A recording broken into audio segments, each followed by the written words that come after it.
All right, that's how this one's gonna go. Welcome to Cameras and Coffee, everyone. And it's back to school season, so everyone has been asking what kind of camera should they get. So here we are. It's the Film Buying Guide 2024, Film Camera Buying Guide 2024 edition. We'll do digitals hopefully next week.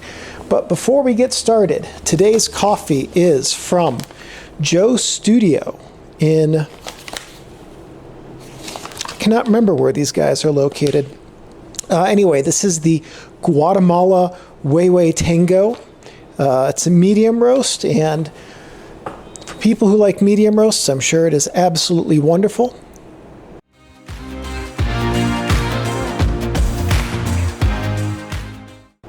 For me, it's just a hair on the bitter side. Not as much of the flavor comes through. By medium roast standards, it's pretty good. Steinbeck. Pop. You might notice Steinbeck has some bald spots here. He rolled around in pine sap the other day. Anyway, so film cameras. So firstly, I'm not going to tell you guys which make and model to get. I'm going to help you decide what kind of camera you should get. The other thing is, if you have a syllabus from your professor or something that says, here are the things you need in a camera, go with what your professor is saying for your class, okay? As a general statement about film, so if you're out buying cameras and you're going into class work for it, you're probably looking for a camera that is going to help you learn to be a better film photographer. So if that's you, that's why you're here. That's what we're going to talk about, okay? If you just want to be a casual film photographer or something like that, buy whatever, okay? This video is really going to be geared toward people who want to learn film photography, want to make mistakes, and want to become better photographers with their camera, okay? All that said, so if you are, what you are going to look for in a film camera, we're going to talk about SLRs. For courses, for high school, college, whatever, try to avoid rangefinders, try to avoid point and shoots, and things like that. The reason is you want an SLR camera, interchangeable lens or not. The reason you want an SLR camera is because you want to see what's coming in through the front of the camera, going to your eye, so that you can compose your image as it's going to be on the film. Okay, so that's an important thing about learning image composition. And quite frankly, going forward in the future, I find it hard to believe that any camera you use, whether it's a cell phone, a digital, whatever, won't give you the ability to see what your image is going to look like before you take it, okay? So this is an important thing just for learning composition and how your camera will work. So we're going to talk about SLRs. First thing is, don't buy an SLR from the very late 80s onward. As of recording of this 2024 onward. A big part of the reason for that is because the electronics in them are really aging poorly.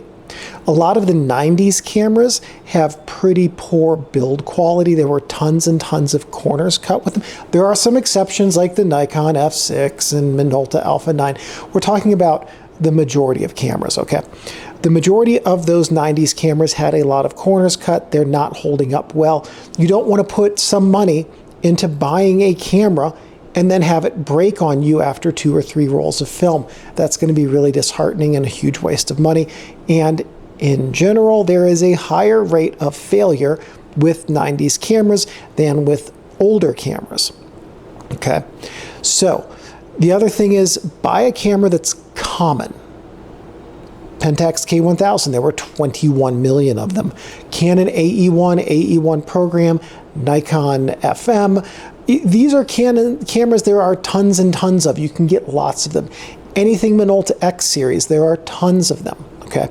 Because if you get something that is common, and you are using it, it lasts you 6 months, a year, 2 years, whatever, and then something catastrophic happens and it breaks, well, then you can just buy another one. You're already familiar with it. You already maybe have a couple extra lenses for it. It's less of an investment to buy something common. Also probably will be cheaper than it would be to buy something obscure and rare and hard to find if it should break. Okay. Then beyond that, what you want to do is try to find a camera that is as mechanical as possible. Okay. Pentax K1000, Canon AT1, by and large, kind of, not so much. Canon FT series, much more so. Those Nikon FM, FM2, those come to mind. Those are some examples. Those are really good cameras because they're very reliable. The Olympus OM1, another really good example. The more mechanical that a camera is, as a general statement, especially something from the mid 80s and older, then what you're going to find is that it is generally going to last a bit longer because they were made better. Okay, I can't tell you how many 90s cameras I've had that either back when I was actively reselling cameras or whatever, and they would not be resaleable because they were in very bad condition. Lots. However, older cameras, they just keep on chugging, okay?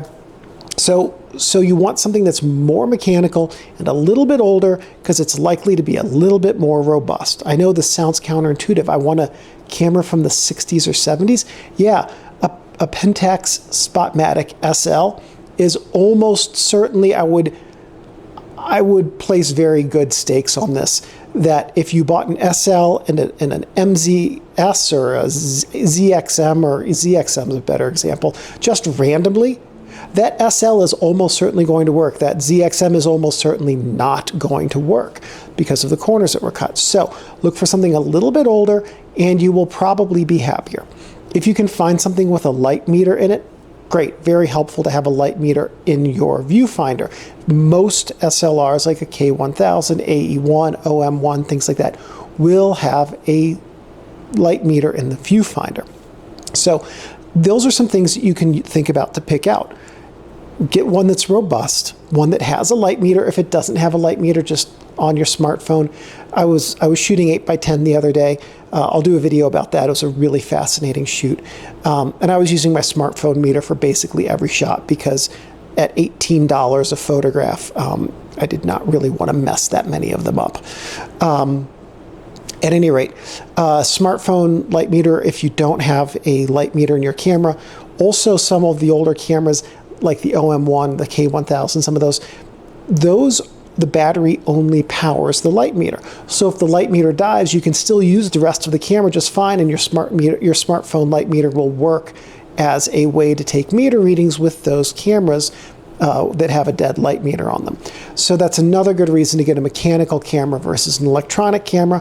An electronic camera, the electronics fail, the shutter won't work, the light meter won't work, the whole thing's dead. Okay, so electronic cameras tend to be a single point of failure. Something fails, everything goes.